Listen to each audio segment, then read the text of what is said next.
श्रीमती निर्मला सीतारमण जी ने कल 7वां बजट अपना पेश किया पार्लियामेंट में। और ये 7वां बजट श्रीमती निर्मला सीतारमण जी का नई उम्मीदों के साथ एक नई गवर्नमेंट की नीतियों को आगे लेके आया है। अब इस बजट को अगर हम देखें तो इस बजट में हर किसी के लिए प्रावधान रखा है।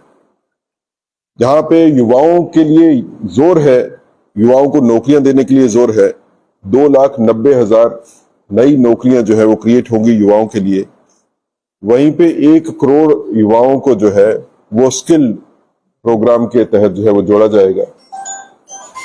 ये नौकरियां युवाओं को जो मिलेंगी, इससे देश की अर्थव्यवस्था भी सुदृढ़ होगी और साथ में युवाओं में भी नया जो है वो जोश भरेगा देश को आगे बढ़ाने में। इसी तरह बजट ने डिफेंस में भी बजट जो है उसको भी इंक्रीज किया है। और न सिर्फ बजट को डिफेंस के लिए इंक्रीज किया है, वरना बल्कि उसके लिए प्रावधान है कि डिफेंस फोर्सेस के एक्स सर्विसमैन के लिए पेंशन में भी बढ़ोतरी हुई है, उसके लिए भी बड़ा बजट आया है। महिलाओं की अगर बात करें तो 3 लाख करोड़ रुपया महिलाओं के लिए जो है बजट में आरक्षित किया गया है। अनमोल बेटी योजना के तहत 5,000 की स्कॉलरशिप जो है वो बच्चियों के लिए रखी गई। किसानों के लिए कहें तो 1 करोड़ नए किसानों को जो है बजट के तहत बेनिफिट मिलने वाला है। तो कुल मिला के ये बजट जो है नई उम्मीदों का बजट है। ये बजट मोदी जी के सपने को साकार करता है कि हमने विकसित भारत का निर्माण करना है। विकसित भारत की तरफ एक बड़ा मजबूत कदम है। जम्मू कश्मीर की अगर बात करें तो जम्मू कश्मीर में इस बजट में तकरीबन 1,18,390 करोड़ रुपए का जो है वो प्रावधान है। इस बजट में पहली बार 42,000 करोड़ रुपया जो है वो सेंट्रल यूनियन बजट से जम्मू कश्मीर के लिए रखा गया। और सबसे बड़ी बात है कि जम्मू कश्मीर पुलिस के लिए 12,000 करोड़ रुपया जो है वो रखा गया। जिस तरह के हालात से जम्मू कश्मीर गुजर रहा है, टेररिज्म जो है वो दोबारा बढ़ाने की कोशिश पाकिस्तान के द्वारा की जा रही है।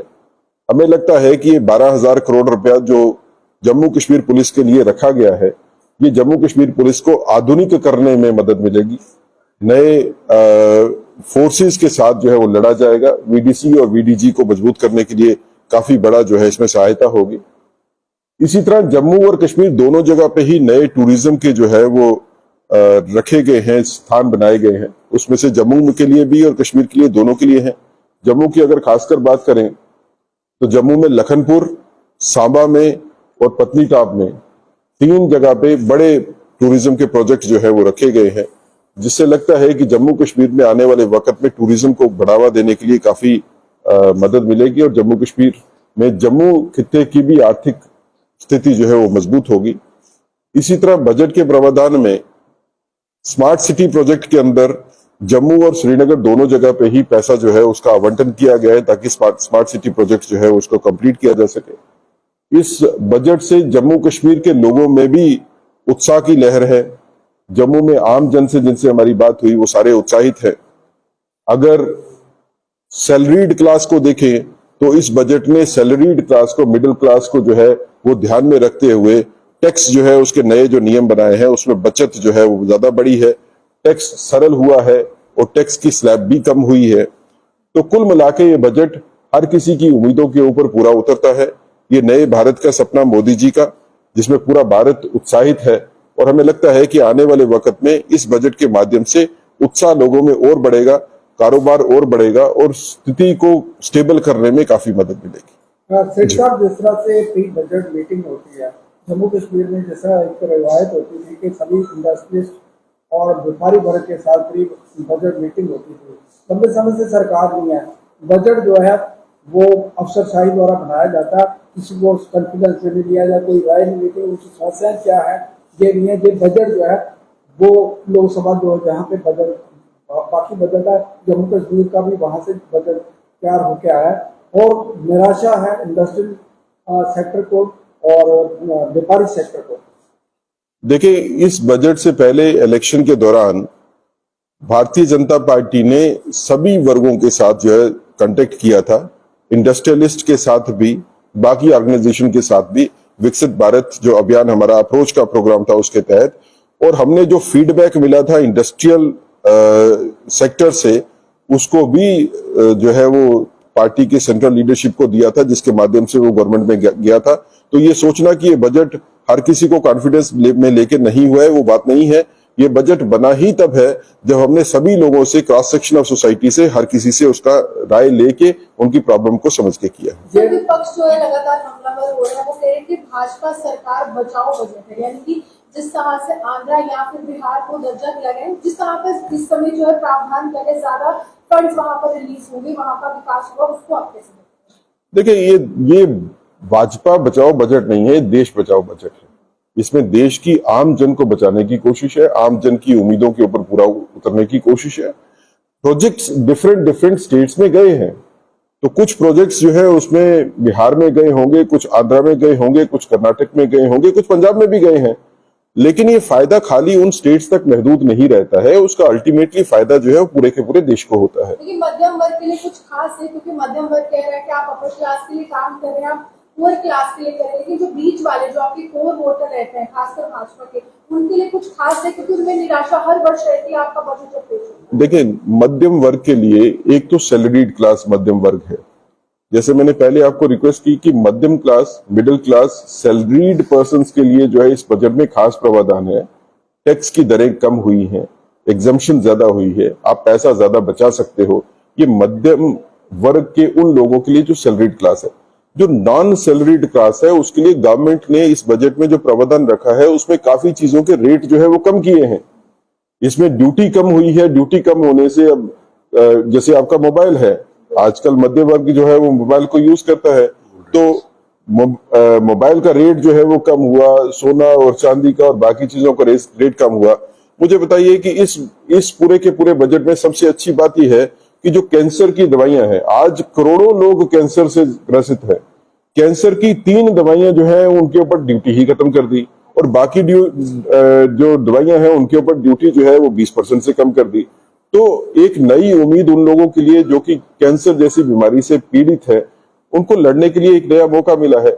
ये सब सोच जो है वो देश को आगे बढ़ाने की सोच है। मेरा क्वेश्चन सर, अभी चैम्बर का भी कहना है कि जिस तरह से एमएसएमई पर काफी फोकस दिया गया ताकि उसको ज्यादा बढ़ाया जाए, ताकि भारत की जो है इकोनॉमी आगे बढ़े, लेकिन अगर जम्मू कश्मीर के हवाले से बात करें तो यहाँ पर जो पुरानी इंडस्ट्रीज है जिनकी रिवाइवल के लिए काफी कोशिश की जानी चाहिए थी, वैसी हुई नहीं है, और अभी भी वो उम्मीद कर रहे हैं कि कुछ ऐसा इंसेंटिव्स हो जिससे कि उनका रिवाइवल हो सके। देखिए, जो बजट में प्रोविजन है वो एमएसएमई के लिए होगा या बाकी प्रावधान के लिए होगा, बाकी इंडस्ट्री के लिए होगा, वो पूरे के पूरे देश को नजर में रख के, हित में रख के होता है। जो प्रावधान रखे गए हैं इंडस्ट्रियल पैकेज में वो पूरे के पूरे देश को मिलेंगे। जहां तक बात है कि लोकल इंडस्ट्री जो ऑलरेडी एस्टेब्लिश्ड है उनको भी बेनिफिट जो है वो देने की बात है, उसका चर्चा हमने जो है वो गवर्नमेंट में भी रखी थी। उसके ऊपर मुझे लगता है कि आने वाले वक्त में उसके ऊपर भी कार्रवाई होगी। ये सर, जो अपोजिशन पार्टी है वो ये कहती है, जम्मू कश्मीर की अपोजिशन पार्टी की कह रही है कि जो बजट है उसमें फॉर एग्जाम्पल बिहार और आंध्रा को दिया गया स्पेशल पैकेज, मतलब उनका एडिशनल फंड दिए गए। जम्मू कश्मीर तो ये धारा 377 के बाद एक नई डेवलपमेंट की एक गाथा यहाँ पे लिखी जा रही है, लेकिन अनएम्प्लॉयमेंट का इशू यहाँ पे है, आतंकवाद भी अपना रंग दिखा था। तो इस संदर्भ में आपको नहीं लगता है कि एडिशनल जम्मू कश्मीर को भी प्रायोरिटी स्टेट बना के उसको भी कुछ फंड एक्स्ट्रा मिल जाता है? आपको नहीं लगता कहीं ना कहीं उसका चूक हुई है? देखिए, जैसे आप अगर आंध्र प्रदेश की बात करें तो आंध्र प्रदेश की कैपिटल जो है अमरावती तो बननी है। अब अमरावती के लिए अगर पैकेज जो है वो डिक्लेयर हुआ है कैपिटल स्टेट की बनाने के लिए, तो उसको आप अलग से नहीं देख सकते हो। बिहार में 3 प्रोजेक्ट जो है वो दिए हैं सेंट्रल गवर्नमेंट ने, वैसे प्रोजेक्ट बाकी स्टेट्स को भी दिए हैं। कुछ अलग अलग स्टेट्स को अलग अलग प्रोजेक्ट मिले हैं। जम्मू कश्मीर की बात करें तो धारा 370 के बाद जो है जैसे विकसित भारत की तरफ आगे कदम बढ़ रहे हैं, विकसित जम्मू कश्मीर भी उसी तरह आगे कदम बढ़ा रहा है। इस बजट में भी प्रावधान है कि स्मार्ट सिटी प्रोजेक्ट के अंदर जम्मू और श्रीनगर के स्मार्ट सिटी में जो है वो पैसा आया है। मैंने जैसे पहले जिक्र किया कि इसमें 12,000 करोड़ रुपया जो है वो पुलिस के लिए रखा गया, जम्मू कश्मीर पुलिस के लिए रखा गया, जो आतंकवाद से लड़ने में एक बहुत बड़ी मदद जो है वो देने वाला है। और जम्मू कश्मीर के यूथ को भी जैसे 2,90,000 नौकरियां जो है वो क्रिएट होंगी पूरे देश के लिए, तो उसमें एक बड़ा हिस्सा जो है वो जम्मू कश्मीर के लोगों को भी मिलने वाला है, यूथ को भी मिलने वाला है। अगर महिलाओं को 3 लाख करोड़ रुपए का बजट है तो उसमें एक बड़ा हिस्सा जो है जम्मू कश्मीर को भी आएगा। अगर अनमोल बिटिया योजना के तहत स्कॉलरशिप मिलेगी बच्चियों को, तो वो जम्मू कश्मीर के बच्चियों को भी मिलेगी। तो मुझे लगता है कि आने वाले वक्त में जम्मू कश्मीर में इलेक्शन जब हो जाएंगे, उसके बाद जो है यहाँ पे और विकसित भारत की तरह विकसित जम्मू कश्मीर के लिए और ज्यादा काम होंगे। कांग्रेस अपने इलेक्शन की बात की, कांग्रेस कह रही है कि आप बहाने कर रहे हैं, आपकी हालत पतली है और आप डेफर करवाना चाहते हैं इलेक्शन। कांग्रेस धरातल पे कहीं है नहीं। सभी अपोजिशन पार्टीज ने मिलकर इलेक्शन पार्लियामेंट का लड़ा था और सभी के मिलके लड़ने के बावजूद भी भारतीय जनता पार्टी 36 में से 29 सीटों के ऊपर जो है वो लीड ले रही थी असेंबली कॉन्स्टिट्यूएंसीज में। तो कांग्रेस कहां पे एग्जिस्ट करती है? कांग्रेस जब नेशनल कॉन्फ्रेंस और बाकी सभी पार्टीज के साथ मिलकर करती है तब भी नहीं कहीं जीत पाती। असेंबली इलेक्शन बिल्कुल जो हमने टाइम जो रखा हुआ है उसी के ऊपर असेंबली इलेक्शन होंगे, जैसे सुप्रीम कोर्ट की जजमेंट है। आप इससे ज्यादा क्या उम्मीद करते हो कि honourable prime minister of the country कहते हैं कि हम इलेक्शन जो है वो अपने टाइम पे करवाएंगे, होम मिनिस्टर कहते हैं कि हम टाइम पे इलेक्शन करवाएंगे, उसके बाद भी सिर्फ पॉलिटिकल बयानबाजी की वजह से कुछ पॉलिटिकल पार्टीज या पॉलिटिकल लीडर्स जिनकी अब ग्राउंड के ऊपर पकड़ खत्म होगी और इस तरह के बयान देते हैं, उसका तो कुछ कह नहीं सकते हैं। लेकिन इलेक्शन टाइम पे होंगे, भारतीय जनता पार्टी अपने दम के ऊपर जम्मू कश्मीर में गवर्नमेंट बनाएगी और जम्मू में हम तकरीबन सभी सीटों के ऊपर जीत के आएंगे और कश्मीर में भी हम डबल डिजिट पे पहुंचेंगे। सेठी साहब, जिस तरह से लोकसभा चुनावों की बात करें तो भाजपा का जो है वोट शेयर कम हुआ है, जिसमें से पहले माध्यम के साथ होता था, इस बार इस तरह का नहीं है। देखिए, वोट शेयर ऐसा है कि वोट शेयर जनरली भी कम हुआ है। पूरे अगर देश का भी आप देखेंगे तो वोट शेयर जो है इस बार कम हुआ था, ज्यादा नहीं हुआ था। लेकिन अगर vote share Bharatiya Janata party का कम हुआ है तो दूसरी पार्टी का भी उसी हिसाब से कम हुआ है। हमारा जीतने का मार्जिन जो है वो 2019 के मुकाबले में देखेंगे तो आपको लगेगा कम है, लेकिन 2024 के इलेक्शन में सभी मिलके भी पॉलिटिकल पार्टीज जो है वो भारतीय जनता पार्टी का मुकाबला नहीं कर पाई। जब असेंबली के इलेक्शन होंगे और ये पॉलिटिकल पार्टीज अपने दम पे लड़ने की कोशिश करेंगी, क्योंकि मुझे नहीं लगता है कि इस तरह की अलायंस जैसे पार्लियामेंट्री इलेक्शन की थी वो असेंबली में चलेगी, तो इनका वोट शेयर जो है वो और डिप करेगा और भारतीय जनता पार्टी का वोट शेयर जो है उससे और ज्यादा बढ़ेगा। उमर अब्दुल्ला का एक बयान आया था अभी संवाद में, उन्होंने कहा कि अगर असेंबली इलेक्शन अगर सिक्योरिटी के हालात ठीक नहीं है तो देखा ना कि ओनली रीजन कि आप बेहतर करेंगे। तो आप आज कह रहे हैं कि इलेक्शन होंगे, तो उमर अब्दुल्ला तो अभी भी डाउटफुल है, वो कह रहे हैं कि हो सकता है ये सिक्योरिटी का बहाना है कि बेहतर करवाएंगे। देखिए, उमर अब्दुल्ला साहब की स्टेटमेंट जो है उसकी कोई बुनियाद ही नहीं है। ये किसने बात की है कि इलेक्शन डेफर करने हैं? ना गवर्नमेंट की साइड से कोई ऐसी बात हुई है, ना बीजेपी इस बात के लिए मानती है। हम तो पहले से कहते रहे हैं कि इलेक्शन जितनी जल्दी हो जाए अच्छी बात है, ना इलेक्शन कमीशन ऑफ इंडिया ने ये बात कही है। तो ये सिर्फ सियासी बयानबाजी होती है लोगों को उकसाने के लिए, इससे ज्यादा इसमें कुछ नहीं है। इलेक्शन टाइम पे ही होगा।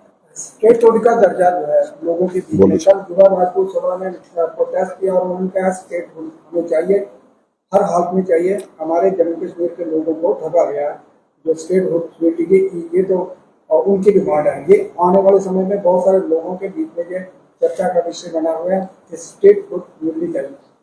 देखिए, डिमांड करने की कोई जरूरत नहीं है। देश के प्रधानमंत्री जी ने लाल किले से और पार्लियामेंट में और देश के गृह मंत्री जी ने भी ये स्पष्ट शब्दों में कहा है कि स्टेटहुड रेस्टोर होगी और अपने समय पे रेस्टोर होगी। इसमें बार बार डिमांड करने की जरूरत नहीं। जो प्रधानमंत्री जी कहते हैं, चाहे वो लाल किले से कहें चाहे वो पार्लियामेंट से कहें, वो उसको करते हैं। और यहां तक आपने कहा, मैंने भी सुना, कोई पत्रकार ये कह रहे थे कि आंध्र प्रदेश और बिहार को स्पेशल पैकेज गया है। आप देखिए कर्नाटका में किसकी सरकार है, कर्नाटका में भी स्पेशल पैकेज गया है। ये सरकारें देख के या सरकारें बचाने के लिए पैकेज नहीं है, जनता के हित के लिए पैकेज जा रहा है।